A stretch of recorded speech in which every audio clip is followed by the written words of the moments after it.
Hello, welcome to the morning news. Our main story takes us to Venezuela. President Nicolás Maduro has reiterated his call on his Colombian counterpart Juan Manuel Santos to meet for a dialogue aimed at resolving the border issue.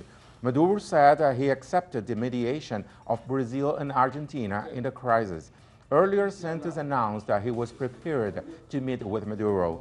He said it would be a good opportunity to find new ways to collaborate in fighting crime at the border that divides Venezuela and Colombia. The crisis began in August after Colombian paramilitaries injured 3 Venezuelan soldiers, prompting Maduro to order border crossings closed in Táchira state. Since then, tons of hidden food have been discovered, gasoline smuggling has decreased, and various criminal gangs with roots in Colombia dismantled. We can transform this unfortunate situation in an opportunity to fight crime and stimulate the border region. President Nicolás Maduro also ordered more border crossings closed, now in the state of Zulia. He said the measure was aimed at protecting the Wayuu people from cross-border criminal activity. He also said it was to free Zulia state of Colombian paramilitaries. And in the context of the refugee crisis in Europe, Maduro said Venezuela would receive 20,000 Syrians of refugees. This is the same amount the UK said it would receive in the next 5 years.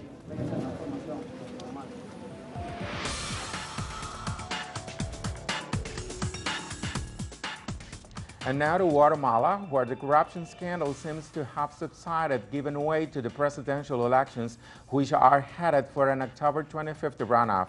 Just over 1.5% of the votes remain to be counted. Comedian Jimmy Morales won the first round with almost 24% of the votes. He will face either former First Lady Sandra Torres or far-right politician and wealthy businessman Manuel Valdezón. The electoral authorities have said that due to the extremely close race between Torres and Valdezón, they could not yet say which of the two would go to the second round against Morales.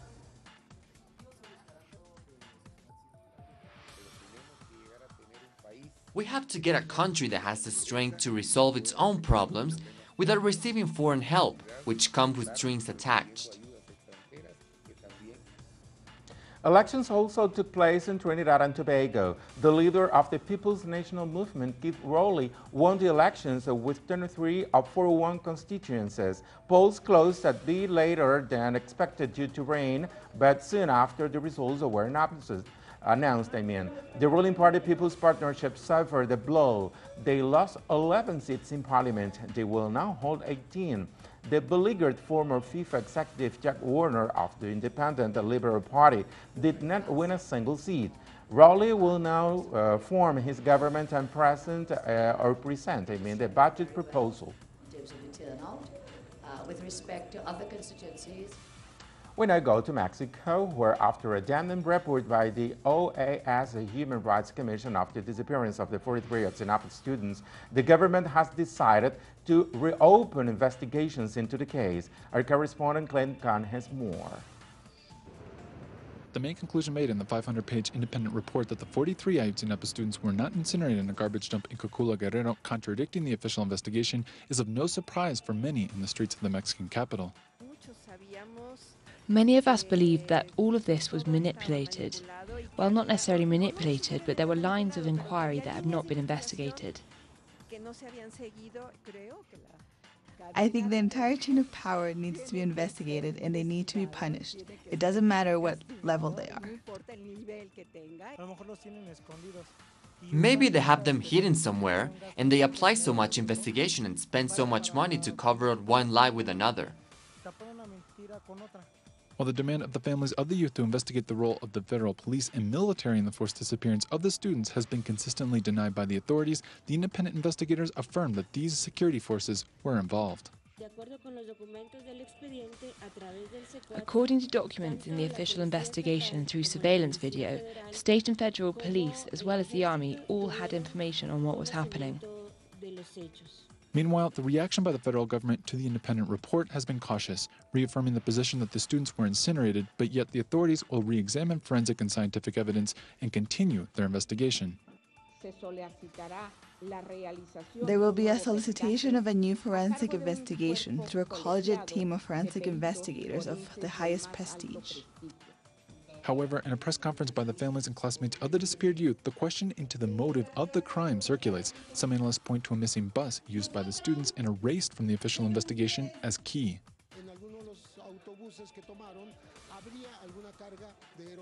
In one of the buses that were taken, there may have been a lot of heroin or opium that made the attackers block the road that exited Iguala. It is hard to explain the action in other way. It was too violent and too aggressive. Finally, the families of the victims continued their demand for the return of the students, as well as a meeting with Mexico's President Enrique Peña Nieto and the permanent presence of the independent investigators until truth and justice is served. Clayton Cantelesur, Mexico City. And in Honduras, former President Manuel Zelaya has accused the government of President Juan Orlando Hernandez of modifying the constitution to be able to run for re-election. Our correspondent Gerardo Torres has the story. Current President Juan Hernandez has made arbitrary changes to the constitution which allows him to be re-elected. This after in 2009 the government of Manuel Zelaya was removed in a coup after accusation that his plebiscite would allow re-election and would lead to a dictatorship. Re-election has been prohibited in Honduras, but Hernandez changed it without a referendum and pushing it through the Congress and Supreme Court. Zelaya has presented an accusation against the arbitrary changing of the constitution to the Supreme Court. All those who arbitrarily changed the constitution committed a crime. Remember that they judged me without letting me defend myself.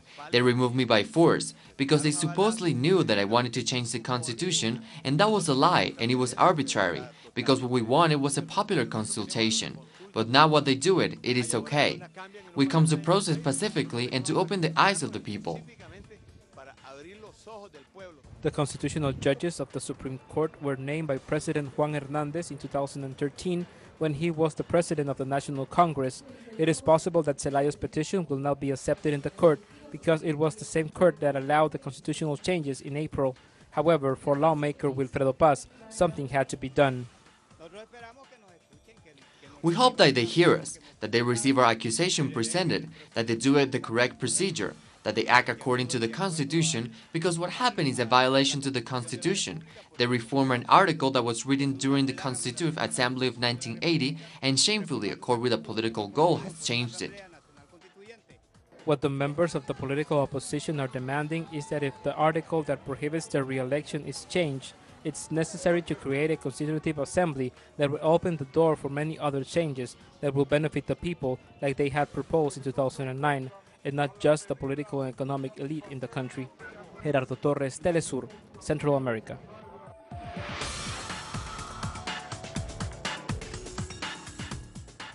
That's right. Let's take a look at our brief world news roundup. The Russian Foreign Minister Sergei Lavrov accused the European Union of being responsible for the refugee crisis affecting the region. He said their policies are to be blamed for the surge in refugees seeking asylum in the EU. He also said that since they are responsible for the crisis, they should also be responsible for helping the refugees instead of seeking ways to reject them or to block them from arriving in Europe. The Russian official also criticized what he called a mechanical approach by the EU to solving the refugee issue, which he assured will fail. Anyway, justice requires that those countries that bear responsibility for unleashing the conflicts should take on great responsibility as well for providing humanitarian help to victims of those conflicts. The EU is facing another crisis as well, which has more to do with the unilateral sanctions wrongfully imposed on Russia and which are now affecting their agricultural industry. In fact, thousands of farmers took to the streets of Brussels to protest their cash flow difficulties since they've been banned from doing business with Russia. The protests turned violent. Things calmed down after the EU announced a package worth about $550 million to aid farmers with their cash flow difficulties. 500 million euros, it's real money, which is supposed to help farmers to produce sustainable manner food for us who love food. As the farmers protested, European agricultural ministers gathered for an emergency meeting. They discussed support from a sector badly hit by Russian ban on EU food imports. Ministers are focusing on the difficulties in the milk sector and animal production. These have been particularly affected after Russia banned imports of meat, dairy products, and fruits and vegetables from the EU, the US, and 3 other countries in response to their sanctions. The ban closed access to the EU main agricultural export market, worth just over $6 billion a year. It will address the cash flow difficulties farmers are facing, it will help stabilizing markets, and it will address the functioning of the supply chain. The package of measures will be unveiled later today during the Extraordinary Council that will start at 2:30. It will look to the immediate needs of farmers, but will also include a longer-term review to improve future conditions, notably with regard to the supply chain. Afghan officials have accused the US-led coalition of killing at least 13 counter-narcotics police. The incident took place in the southern Helmand province. Police said the US-led airstrike took place Sunday. They added that they have so far recovered at least 13 bodies. United States forces denied they had conducted an attack in Helmand, while they said they'd bombed neighboring Kandahar province the same day. The US have been accused of killing thousands of civilians in airstrikes in Iraq, Syria, Afghanistan, and Pakistan.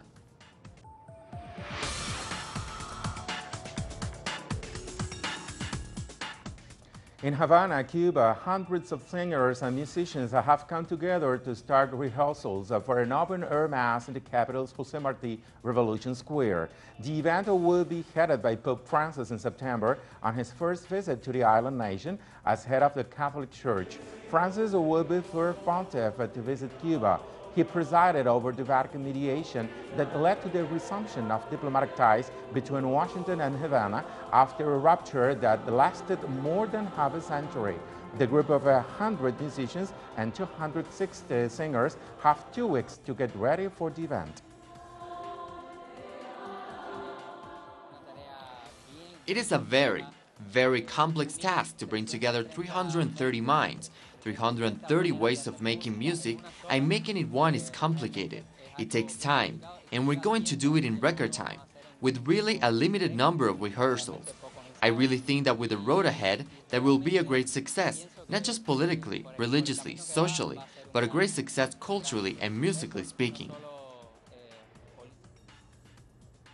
More on these on our website, telesurtv.net/English. Thank you for watching and have a nice day.